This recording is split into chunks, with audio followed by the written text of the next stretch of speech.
The Tale of Peter Rabbit by Beatrix Potter. Once upon a time there were 4 little rabbits, and their names were Flopsy, Mopsy, Cottontail, and Peter. They lived with their mother in a sandbank underneath the root of a very big fir tree.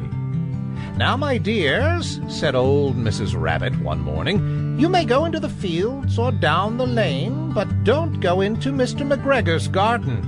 Your father had an accident there. He was put in a pie by Mrs. McGregor. Now run along and don't get any mischief. I'm going out." Then old Mrs. Rabbit took a basket and her umbrella and went through the wood to the baker's. She bought a loaf of brown bread and 5 currant buns. Flopsy, Mopsy, and Cottontail, who were good little bunnies, went down the lane to gather blackberries. But Peter, who was very naughty, ran straight away to Mr. McGregor's garden and squeezed under the gate. First, he ate some lettuces and some French beans, and then he ate some radishes, and then, feeling rather sick, he went to look for some parsley. But round the end of a cucumber frame, whom should he meet but Mr. McGregor? Mr. McGregor was on his hands and knees planting out young cabbages, but he jumped up and ran after Peter, waving a rake and calling out, "Stop, thief!" Peter was most dreadfully frightened. He rushed all over the garden, for he had forgotten the way back to the gate. He lost one of his shoes among the cabbages and the other shoe amongst the potatoes.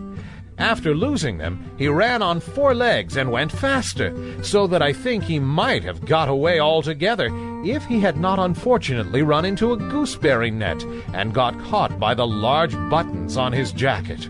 It was a blue jacket with brass buttons, quite new. Peter gave himself up for lost and shed big tears, but his sobs were overheard by some friendly sparrows who flew to him in great excitement and implored him to exert himself.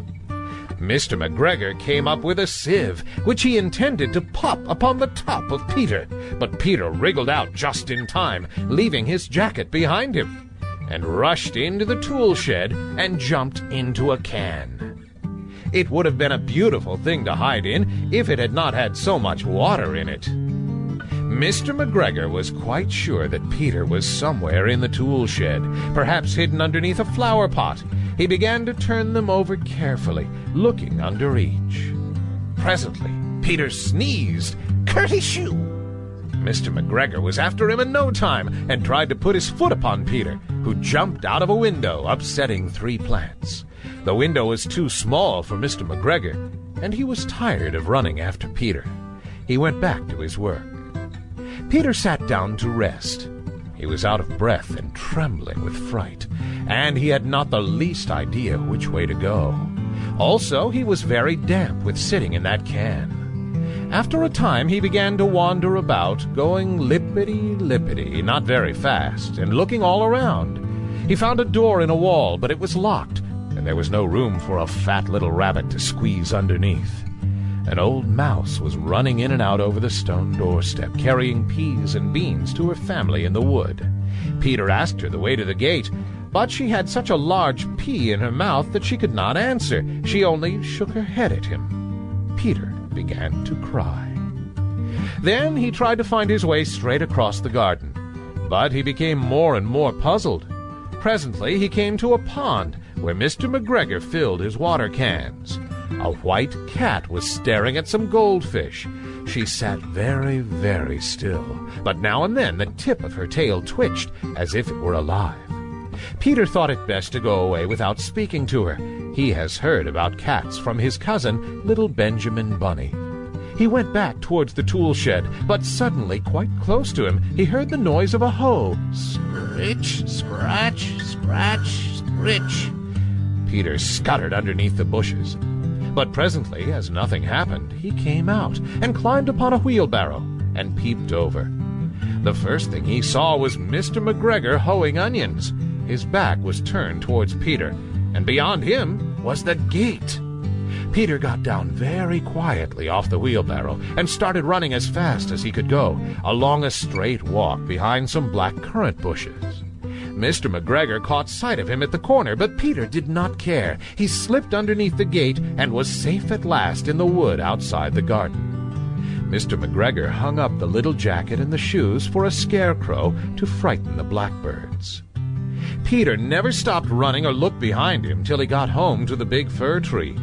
He was so tired that he flopped down upon the nice soft sand on the floor of the rabbit hole and shut his eyes. His mother was busy cooking. She wondered what he had done with his clothes. It was the second little jacket and pair of shoes that Peter had lost in a fortnight. I am sorry to say that Peter was not very well during the evening. His mother put him to bed and made some chamomile tea, and she gave a dose of it to Peter. 1 tablespoon to be taken at bedtime. But Flopsy, Mopsy, and Cottontail had bread and milk and blackberries for supper. The end.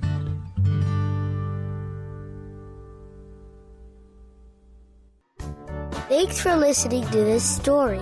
Download it for free from lineupyourbrain.com.